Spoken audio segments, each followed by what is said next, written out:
IIBF এর BC exam পরীক্ষা প্রস্তুতির যে পর্ব শুরু করেছিলাম, আজ তার 11তম পর্ব।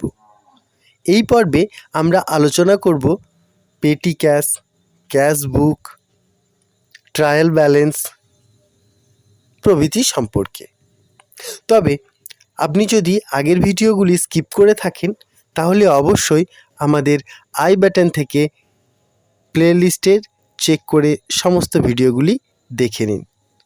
এবং আজকের ভিডিও শুরু করার আগে আমি প্রত্যেকবারের মতো রিকোয়েস্ট করব, যদি আপনি আমাদের চ্যানেলে একদম নতুন হন তাহলে অবশ্যই আমাদের চ্যানেল সাবস্ক্রাইব করে আমাদের সাপোর্ট করুন এবং ভালো লাগলে অবশ্যই লাইক বাটন প্রেস করে দিন এবং কোনো মতামত থাকলে অবশ্যই তা কমেন্ট বক্সে জানিয়ে দিন। তাহলে চলুন দেরি না করে শুরু করি আজকের পর্ব।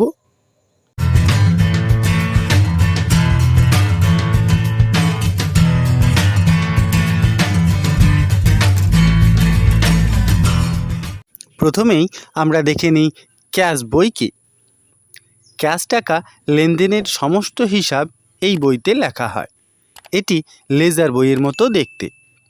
ক্যাশ বইতে ডেবিট এবং ক্রেডিট দুইটি দিক থাকে। জমার লেনদেন ডেবিট দিকে এবং খরচের লেনদেন ক্রেডিট দিকে লেখা হয়। সমস্ত ক্যাশ লেনদেনই এই বইতে প্রথম তোলা হয়। এটিকে লেজারও বলা যেতে পারে, কারণ সমস্ত ক্যাশ জমা ডেবিট দিকে এবং ক্যাশ খরচ ক্রেডিট দিকে লেখা হয়। সুতরাং ক্যাশ বইকে সরকারি বই বা লেজার খাতা বলা যেতে পারে। এরপর দেখে নিই পেটি ক্যাশ বই কি। পেটি ক্যাশ বই হলো একটি সহযোগী বই, যেখানে একটি নির্দিষ্ট সময়সীমার নিচে সমস্ত ছোট ক্যাশ খরচগুলি নথিভুক্ত করা হয়। খরচের হিসাব যাতে অতিরিক্ত বড় না হয় সেজন্য ছোট অঙ্কের খরচগুলি আলাদা এই খাতায় দৈনন্দিন লেখা হয়।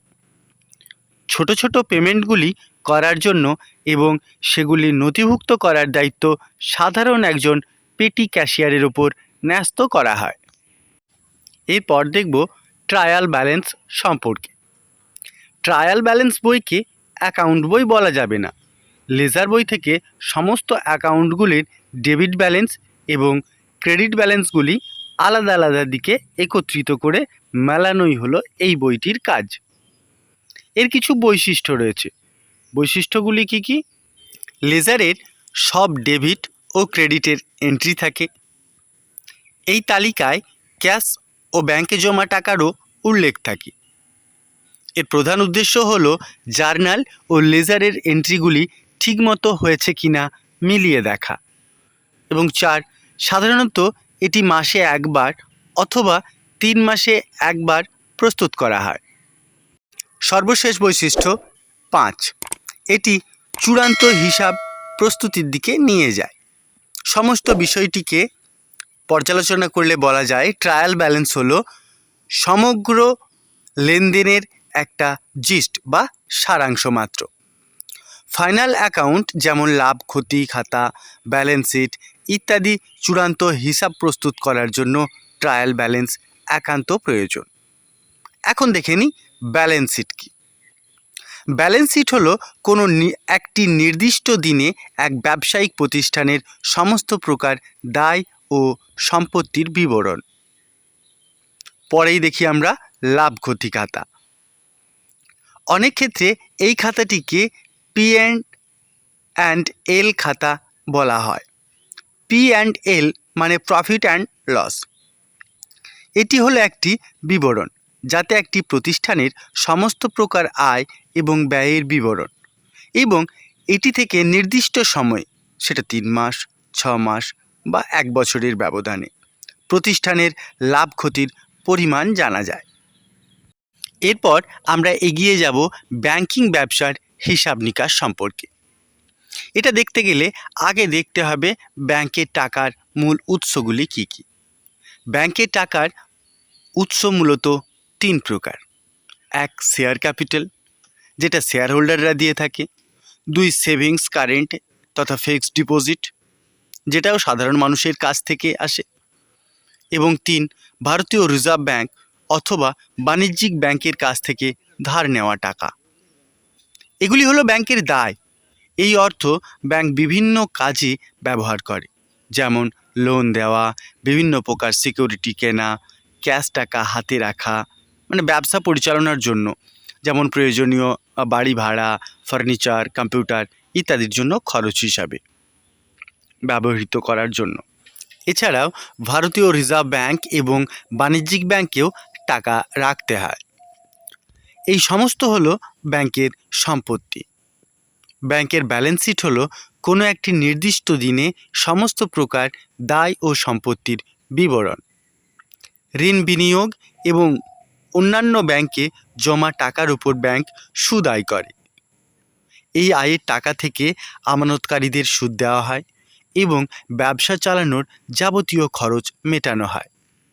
এছাড়াও ব্যাংক বিভিন্ন প্রকার গ্রাহক সেবার সার্ভিস চার্জ গ্রাহকদের থেকে আদায় করে। সুতরাং এই সমস্ত বিষয়গুলি হলো ব্যাংকের আয়। এরপরে আমরা চলে যাব ব্যাংকের আর্থিক হিসাব রক্ষণ বিষয়ে। ব্যাংকের হিসাব রক্ষণ বুঝতে গেলে অবশ্যই জানতে হবে সুদ সম্পর্কে।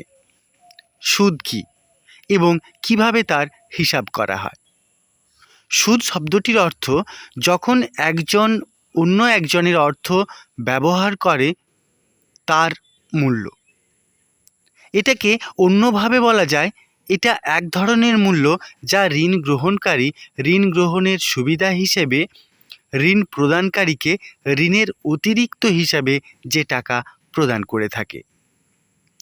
ব্যাংক যখন ঋণ দেয়, ঋণ গ্রহণকারী সাধারণত তার একটা মূল্য দিয়ে থাকে এই ঋণ নেওয়ার জন্য, যতক্ষণ না পর্যন্ত এই ঋণ সম্পূর্ণভাবে পরিশোধ হয়।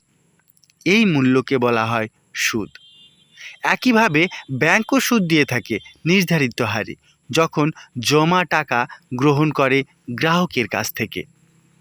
এই সুদের বিভিন্ন প্রকারভেদ রয়েছে, যেমন সরল সুদ। সরল সুদ হলো একটি নির্দিষ্ট হারে কোনো মূলধনের ওপর একটি নির্দিষ্ট সময়ের যে সুদ।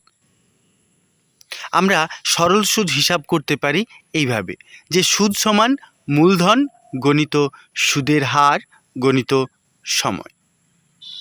যেখানে সুদ মানে ঋণের ওপরে দেয় সুদ, মূলধন মানে যে টাকা ঋণ দেওয়া হয়েছে, এবং সুদের হার মানে যে শতকরা হারে ঋণ বা মূলধনের ওপর প্রতি বছর সুদ দেওয়া হয়। যেমন মনে করি 1,00,000 টাকা 12 মাসের জন্য ঋণ দেওয়া হলো শতকরা 12% বার্ষিক সুদের হারে। তাহলে 1 বছর পর কত টাকা সুদ হিসাবে ঋণগ্রহীতাকে দিতে হবে? উপরের সূত্র ধরে আমরা বলতে পারি সুদ সমান 1,00,000 ইন্টু 12/100 ইন্টু 1 ইকুয়াল টু 1200, অর্থাৎ আমাদেরকে 1200 টাকার সুদ দিতে হবে। এরপর যৌগিক সুদ। যখন দেয় সুদ মূলধনের সাথে যোগ হয়, অর্থাৎ সুদে মূলের ওপর পরবর্তীকালে আবারও সুদ হিসাব করা হয়, তাকে বলা হয় যৌগিক বা কম্পাউন্ড সুদ। সোজা ভাষায় সুদের ওপর সুদ হিসাব করে আমরা যে সুদ পাই তাকে বলা হয় যৌগিক বা কম্পাউন্ড সুদ। এই সুদ হিসাব করার সূত্রটি হলো a equal to p into 1 plus r/n to the power nt, যেখানে a সমান মূল টাকা, p সমান যে টাকা ধার হিসাবে দেওয়া হয়েছে, r সমান সুদের হার বছরে ভগ্নাংশ হিসাবে, n সমান বছরে কতবার এই সুদ হিসাব হবে, এবং t সমান মোট কত বছরের জন্য এই ধার নেওয়া হয়েছে। সুতরাং সরল ও যৌগিক সুদের এরপর আমরা দেখে নেব 3 নম্বর স্থায়ী বা ফিক্সড ও পরিবর্তনশীল বা ফ্লোটিং সুদের হার।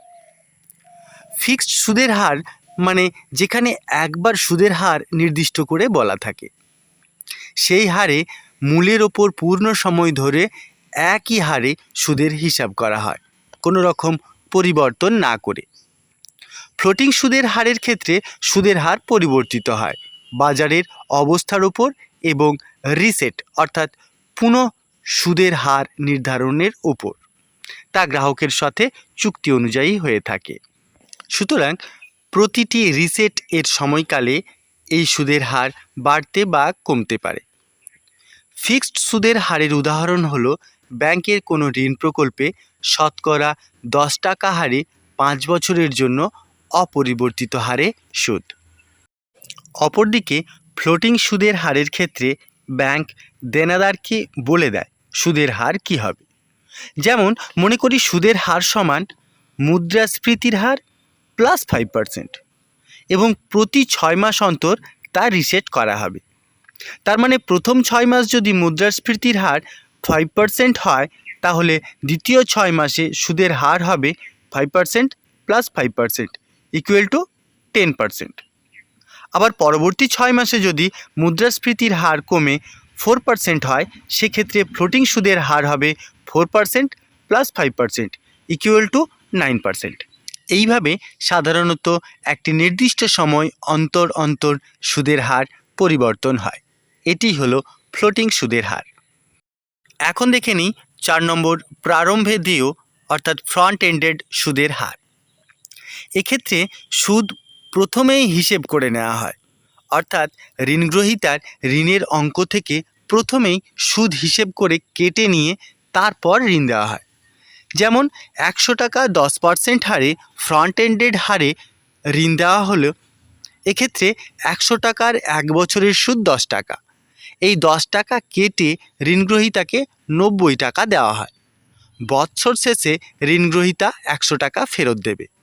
এক্ষেত্রে কিন্তু সঠিক সুদের হার হলো 10 গুণিত 100/90 সমান 11.12%। এটাকে অনেক সময় ডিসকাউন্ট রেটও বলা হয়। 5. ফ্ল্যাট রেটে সুদের হার। যদি আমরা কোনো ঋণগ্রহীতার ঋণের টাকা মাসে মাসে ফেরত দেওয়ার ব্যাপারটা দেখি, সেটা খানিকটা এরকম। যেমন সরল সুদ ও যৌগিক সুদ হিসেবে ব্যাংক সাধারণত ক্রমহ্রাসমান মূল্যের উপর সুদ গ্রহণ করে। এটাকে ফ্ল্যাট রেট বলা হয়। 6. সমান মাসিক কিস্তি বা ইকুয়াল মান্থলি ইনস্টলমেন্ট বা ইএমআই। এক্ষেত্রে মূল ঋণ এবং সুদ কিছু কিছু করে কিস্তিতে শোধ করা হয় এবং পরিশোধের সময়সীমার উপর সমান সমান কিস্তির পরিমাণ নির্ভর করে। এক্ষেত্রে ঋণের টাকা, সুদের হার এবং ঋণ পরিশোধের সময়কাল সবগুলোই নির্দিষ্ট করা থাকে। 7 নম্বর হলো সুদের মূল হার বা বেস রেট।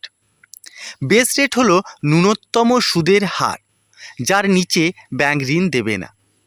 ব্যাংকের ঋণের সুদের হার নির্ণয় এ স্বচ্ছতা আনা এবং রিজার্ভ ব্যাংক দ্বারা আর্থিক নীতির দৃশ্য মূল্যায়ন আরও ভালোভাবে করার জন্য 1 জুলাই 2010 থেকে বেস রেট ব্যবস্থা প্রচলিত হয়। শুধুমাত্র ডিআরআই ঋণ, ব্যাংকের নিজস্ব কর্মচারীদের ঋণ এবং ব্যাংকের আমানতের উপর আমানতকারীকে দেওয়া ঋণ, এই 3টি ক্ষেত্র ছাড়া সমস্ত প্রকার ঋণের সুদের হার বেস রেটের সাথে যুক্ত। 8. Marginal cost of fund based lending বা এমসিএলআর। ভারতীয় রিজার্ভ ব্যাংকের নির্দেশে 1 এপ্রিল 2016 থেকে নতুন এই নীতি চালু হয়।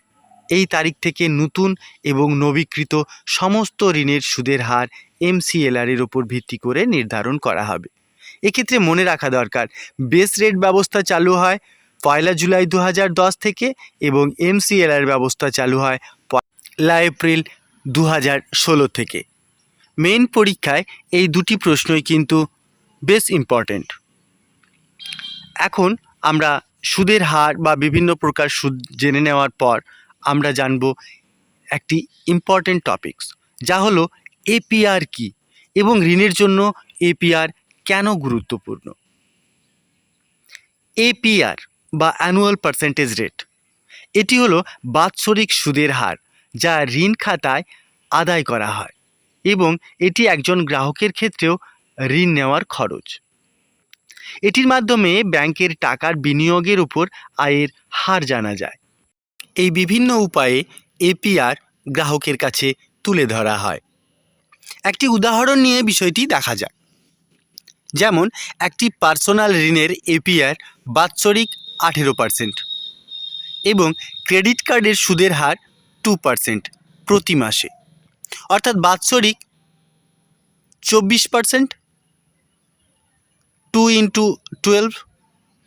একজন গ্রাহক ঋণ নেওয়ার সিদ্ধান্ত নেওয়ার সময় বিভিন্ন ব্যাংক অথবা আর্থিক প্রতিষ্ঠানের এপিআর তুলনামূলক বিচার করার সুযোগ পায়।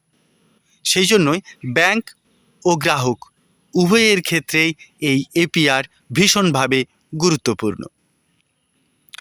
তাহলে ব্যাংকের ঋণ এবং ঋণের হার বা বিভিন্ন সুদের প্রকারভেদ সম্পর্কে আমরা এই ভিডিওতে জানতে পারলাম। আজকে এই পর্যন্তই। আবার দেখা হবে পরবর্তী ভিডিওতে নতুন অধ্যায় নিয়ে। Thank you.